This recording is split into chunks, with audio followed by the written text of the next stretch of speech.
Hello everyone, it's Ashwin Rao. In today's video, I wanted to bring you a wear update on these Crush-On Retro 501 Engineer boots in a Horween Bison Chrome Excel leather, also known as Montana leather. I wanted to show you how this pair is wearing in now that I've put quite a bit of mileage on these boots.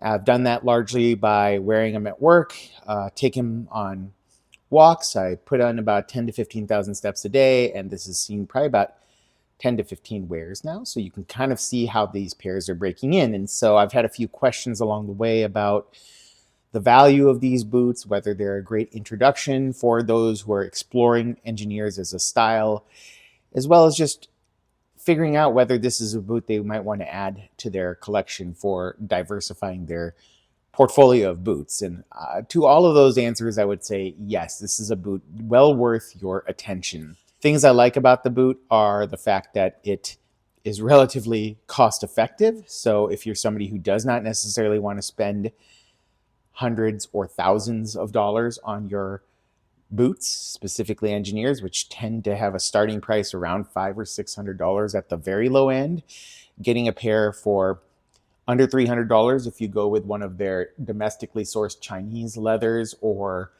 around $400 if you're going to upgrade to, say, Horween leather. You're still well within the parameters of what most people would consider acceptable for those of us who are enthusiasts in this community.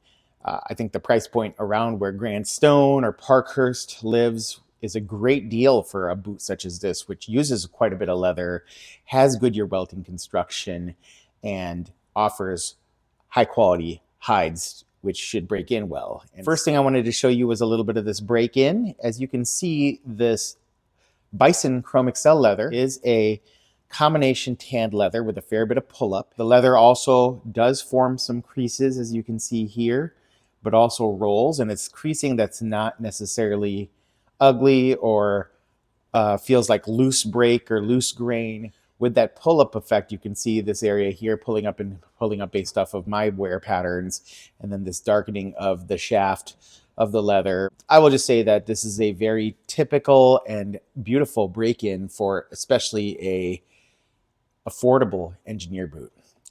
This toe box is pretty symmetric, fairly rounded, so some people have been talking about these as if they're a competitor, an ode to the John Lofgren, and I really don't think so. There's just a lot of more character going on in the Lofgrens, but this has a slightly asymmetric last.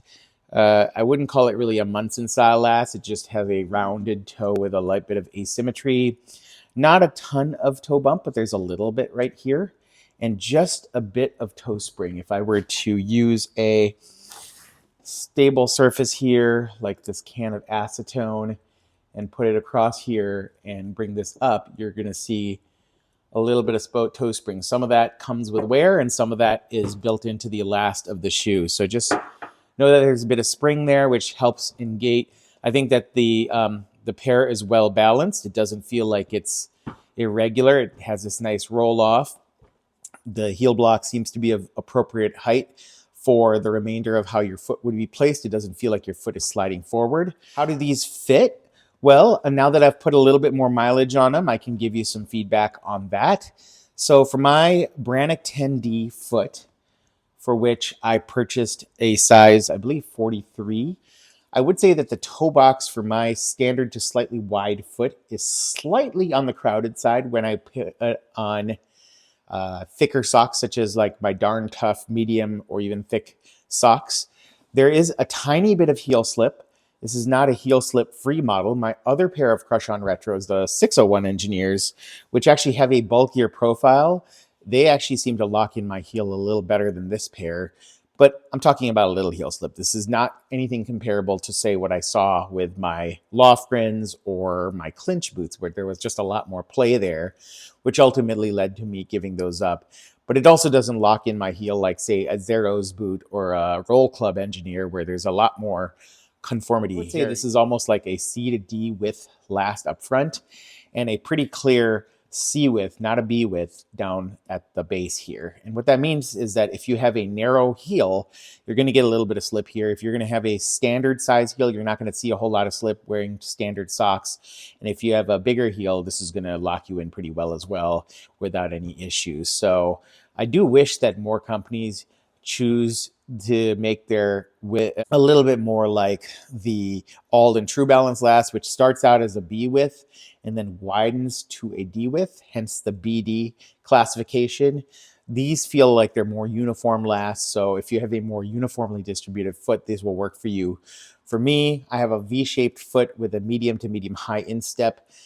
This will work fine. It's comfortable. I can take it on long walks. It doesn't feel sloppy. I do wear medium thickness socks. And the pass-through on the shoe is pretty easy. It's pretty easy to just slip the shoe on and off. There's a little bit of effort having to put your foot in.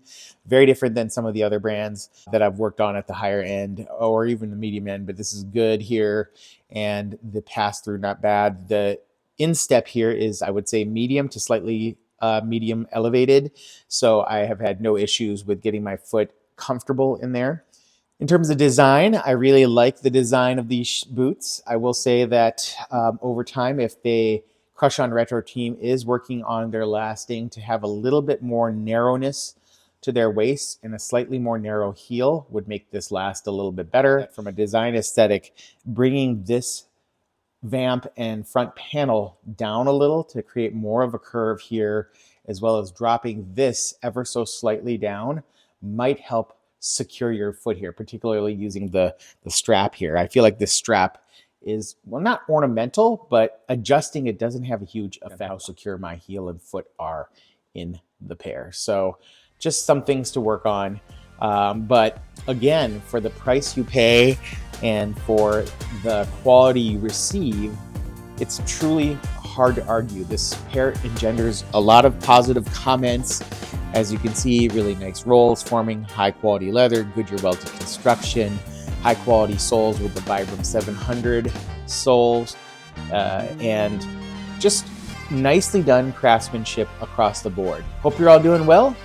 Hope you enjoyed this little update on my experiences with this particular boot and how it's been aging over time. Take care and goodbye.